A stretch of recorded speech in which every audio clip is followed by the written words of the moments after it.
Hello, welcome back to my channel. আশা করি তোমরা সবাই ভালো আছো, আমিও ভালো আছি। তো সকালবেলা দেখো খানিকটা একটু বাসন পড়েছিল, তো সেটা মেজে নিলাম আর তারপরে একটু চাটা করে নিলাম। আর তারপরে মেয়ে যেহেতু স্কুলে যাবে তাই ওকে একটু টিফিন বানিয়ে দিলাম। সেদিনে করে দিয়েছিলাম কাঁচা লঙ্কা দিইনি, শুধু আলুর তরকারি আর একটু পরোটা করে দিয়েছিলাম। তো যেহেতু ঝাল খায় না, কাঁচা লঙ্কা দিয়েছিলাম কিন্তু ওটা আর আমি ঘেঁটে দিইনি, ও একদমই ঝাল খেতে পারে না। তো ওই ও তারপরে টিফিন নিয়ে চলে গেছিলো, আর তারপরে যা ছিল একটু পরোটার তরকারি ছিল ওটাই দিয়ে টিফিন করে নিয়েছিলাম। তারপর তো একটু স্নান টান করে নিলাম, পুজো টুজো দিয়ে নিলাম, আর তারপর চলে এসেছিলাম রান্নাঘরে রান্নার জন্য। তো সেদিনে রান্না করেছিলাম একটু থোর। তোমরা কে কে খাও জানাবে। আর দেখো থোরটা একটু কেটে নিচ্ছিলাম, আর হয়তো কিছু কথা বলছিলাম মেয়ের সাথে তখন।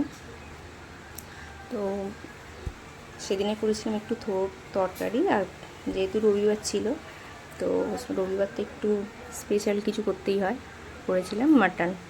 তো তোমাদের সাথে সবটাই শেয়ার করব। তো দেখো মাটনটা যেহেতু আগের দিন এনেছিল তাই ফ্রিজে রাখার পর পুরো বরফ হয়ে গেছিলো, ভিজিয়ে রেখেছিলাম। আর তারপরে যে মাটনটা ভালো করে ধুয়ে নিলাম।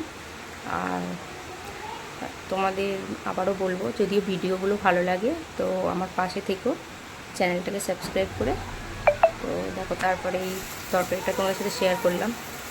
তোমার প্রথমে তেলের মধ্যে 5 ফোড়ন, তেজপাতা, শুকনো লঙ্কা দিয়েছিলাম, তারপরে আলু বেগুন দিয়ে একটু নাড়াচাড়া করে থোরটা দিয়েছিলাম।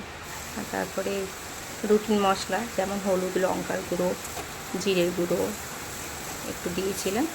আর এটা খুব একটা ঝাল হয় না, তরকারিটা একটু হালকা হালকা করতে হয়। তারপর মাংসটা একটু ম্যারিনেট করে রেখে দিয়েছিলাম আধা ঘন্টা একটা, তারপরে করেছিলাম। তো ভিডিওগুলো তোমাদের কেমন লাগছে জানাবে কিন্তু। তারপরে তরকারিটাও করে নিলাম আর শেষে দিয়েছিলাম প্রেশারে।